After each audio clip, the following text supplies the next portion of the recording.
Bienvenue dans Grand Format, le magazine de la rédaction.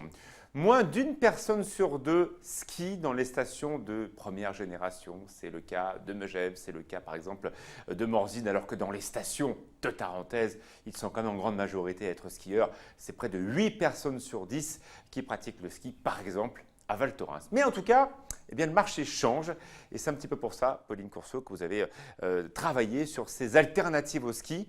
Il y a des vraies pistes. Exactement, oui. Le tout ski, c'est un peu terminé, on va dire, hein. C'est vrai que maintenant, les gens viennent skier, mais pas seulement. Quand on vient en famille, on cherche des activités à côté, des activités familiales où voilà, il y a pas forcément, il y a de la glisse, mais des activités un peu à sensation aussi. Donc, on fait un petit peu de tout dans les stations et ça marche de plus en plus, en tout cas. C'est ce que j'ai pu constater surtout sur les différents sujets. L'un des souvenirs de 1992, les Jeux Olympiques d'Albertville et évidemment cette piste de bobsleigh à la Plagne qui est ouverte aussi aux personnes qui veulent faire le grand saut. Vous l'avez fait? Vous avez essayé le grand toboggan? Exactement, j'ai testé, c'était une première, c'est assez... Alors j'ai pas fait celui qui va le plus vite, mais à 80 km/h c'est déjà pas mal parce qu'on a quand même déjà pas mal de sensations, ça bouge dans tous les sens et puis on gère rien du tout pour le coup, voilà, on part et puis c'est parti. Alors c'est très court, c'est 1 minute 20, 1 minute 30 de descente, mais c'est assez intense. 1 minute 20 de plaisir, Pauline Courceau, les cheveux dans le vent, on regarde son reportage. Loin des pistes de ski, voici celle de bobsleigh, frisson garanti. Cette Formule 1 des glaces, comme on la surnomme, permet d'atteindre les 120 km/h. Mais avant de faire la grande descente, il y a quelques règles à connaître. Port du casque obligatoire évidemment et être en bonne santé. Vous pouvez aller à l'extérieur, on va vous appeler. Ok? Bonne descente. Voici le Bob Raft, engin auto-téléguidé. 4 personnes peuvent s'y installer. C'est parti pour 1 minute 40 de descente à 80 km/h, le tout sur 1,5 km et 19 virages.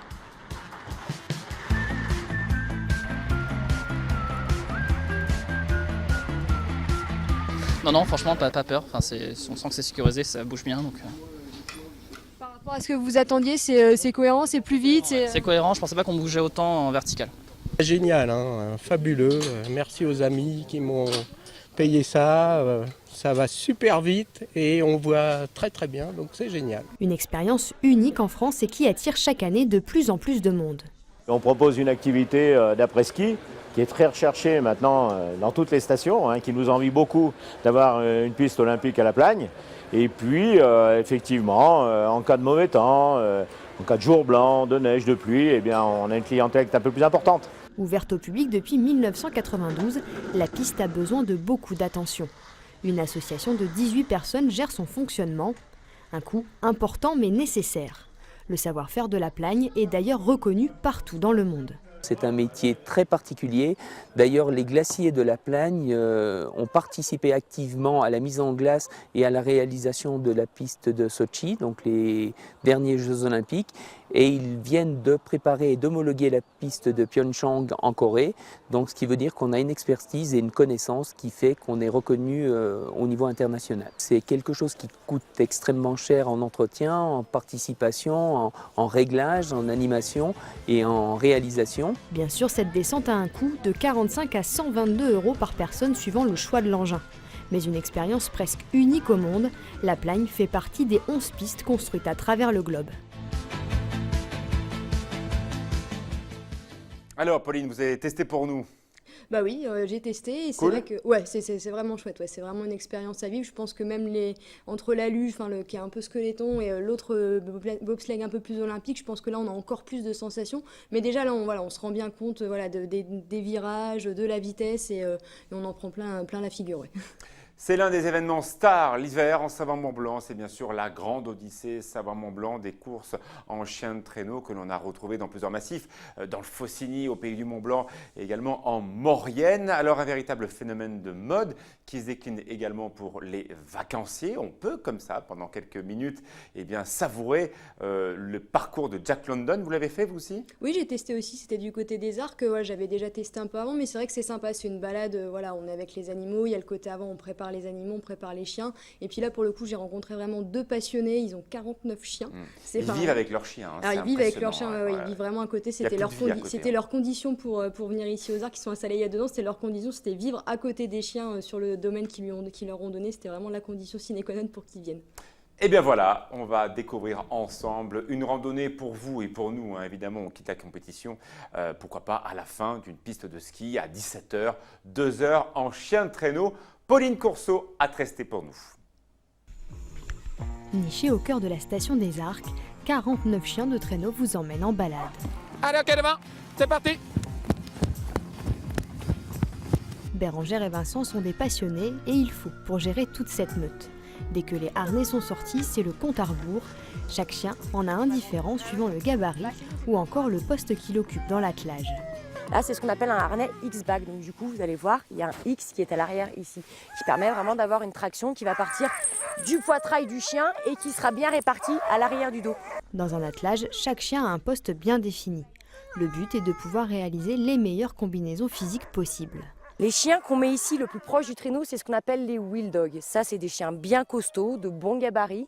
Et leur rôle à eux, ça va vraiment être de venir décoller le poids de base du traîneau pour lancer la glisse pour les camarades. Les chiens ensuite qu'on met juste devant les wheel dogs, c'est ce qu'on appelle des swing dogs. Ça, c'est des chiens qui ont le même gabarit et qui courent à la même allure. Ceux qu'on met juste après les swing dogs plus haut, c'est ce qu'on appelle les point dogs. Ça, c'est des chiens qui sont en formation pour être leaders. Et le rôle justement des point dogs, c'est de venir indiquer à la suite de l'attelage les directions qui vont être prises par les chiens de tête. Ces animaux aiment surtout le froid. Pour eux, les températures idéales se situent plutôt entre moins 15 et moins 20 degrés. Pas besoin donc de petits chaussons pour protéger les coussinets. Voilà, on serre. C'est bien mes petits lots. Ce jour-là, une famille en vacances vient s'essayer au traîneau. Le moment pour Bérengère de présenter ses chiens. Voilà notre équipe de canailles. Hop, ça. Mais aussi d'expliquer le fonctionnement de l'engin. C'est des traîneaux qui sont fabriqués en bois et pas n'importe quel bois, du frêne, parce que c'est un bois qui a l'avantage d'être à la fois et très souple et très résistant. C'est parti pour une balade de 5 km, un moment au calme, loin des pistes de ski. C'est cette ambiance que cherchent désormais les clients. On a un peu de toutes les clientèles parce qu'on va avoir pas mal de jeunes qui viennent là simplement au week-end juste pour faire un petit peu de ski mais qui ont envie de tester des activités un petit peu parallèles. On a pas mal de familles aussi qui ont envie justement de partager un moment avec les animaux en famille et de plus en plus de monde, comme pas mal de stations françaises je pense, qui viennent en station de ski mais qui n'ont pas forcément envie de skier. Justement c'est pour ça que je trouve que c'est important d'avoir des activités comme les chiens de traîneau parce que ça reste une activité de glisse mais dans laquelle justement les gens sont entre guillemets passifs puisqu'ils sont assis dans les traîneaux mais ils peuvent quand même profiter des sensations de glisse et souvent les gens qui ont un petit peu peur du ski ou de la vitesse s'y retrouvent parce qu'ils ont le contact avec les animaux, ils ont les paysages justement de montagne et les sensations de glisse. Mais finalement le plus important pour ces chiens c'est surtout la récompense finale, le câlin, indispensable pour la complicité. C'est très bien. Oh Didi mon Deki, oh Didi mon Deki. C'est super mes petits loups. Oh Didi mon Deki. Et histoire de repartir de nouveau explorer les chemins enneigés. Nous restons dans le Grand Nord avec l'origine du ski alpin, le ski joring. Dans les pays nordiques, on apprenait à skier, tiré comme ça, tracté par un cheval. Des chevaux qui étaient effectivement très lourds, qui permettaient de broyer la neige, surtout lorsqu'elle était très légère et évidemment très fine dans le Grand Nord. Une activité que vous avez fait là aussi, dans quelle station? Alors c'était du côté de la Plagne, juste en dessous de Montalbert. Alors oui, c'est de plus en plus répandu. Alors là, par contre, c'est physique, contrairement à ce qu'on pourrait penser. Absolument. Parce que, alors, j'ai pas fait de la balade, on a vraiment testé voilà, sur les pentes, mais c'est vrai que c'est très physique, notamment sur les bras. Et puis, il faut quand même avoir un minimum de niveau en ski, parce qu'il faut savoir freiner et gérer quand même derrière. Mais c'est plutôt sympa en balade, voilà, c'est pareil, ça change un petit peu du chien de traîneau. C'est plus physique que le chien de traîneau, il y a une vraie sensation de glisse, puisqu'on est sur des skis. Partons ensemble sur les origines du ski, le ski joring du côté de la Plagne.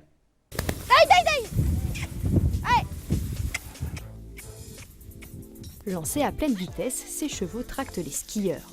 Équitation et glisse, un étonnant mélange. Mais avant de se faire traîner, il y a un peu de préparation. Donc d'abord, on va commencer par leur donner un bon coup de brosse pour les nettoyer un petit peu de la crasse qu'ils peuvent attraper partout. Et puis après, on mettra le harnais qui est juste ici pour pouvoir s'accrocher et tirer pour le ski joring. Le cheval est ensuite équipé d'un harnais léger sur lequel on vient poser des brancards munis de bâches. Indispensable si l'on veut éviter les projections de neige. Ça, c'est pour l'équipement du cheval, mais pour le pratiquant. Chaussures de ski, le casque est fortement conseillé. Et puis après, des gants au cas où on tombe et pour ne pas avoir froid aux mains. Et puis voilà. Des plus petits skis, le mieux c'est 1m10. Après, ça peut aller jusqu'à 1m40 sans poser de problème.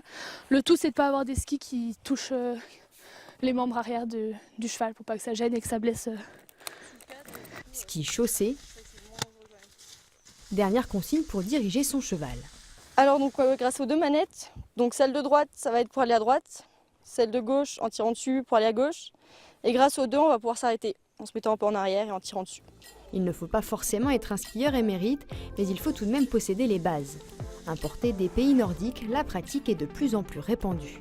Souvent c'est parce qu'ils connaissent pas, donc il y en a c'est parce qu'ils adorent le ski, ils veulent essayer de nouvelles sensations, et d'autres c'est parce que justement ils connaissent le milieu du cheval, et du coup ils veulent essayer avec les skis, donc ça attire pas mal au niveau de sa réputation très faible. Pour les chevaux aussi, c'est assez sportif, surtout après des chutes de neige. Alors c'est vrai qu'ils sont préparés on va dire, mais c'est quand la neige est bien fraîche comme ça, c'est vrai que c'est un effort de faire les premières traces, donc ça les fatigue pas mal aussi. Vous l'aurez compris, le ski juring c'est un petit peu sportif, mais tout le monde peut en faire. Il suffit d'avoir un petit peu de patience et surtout de réussir à faire avancer le cheval.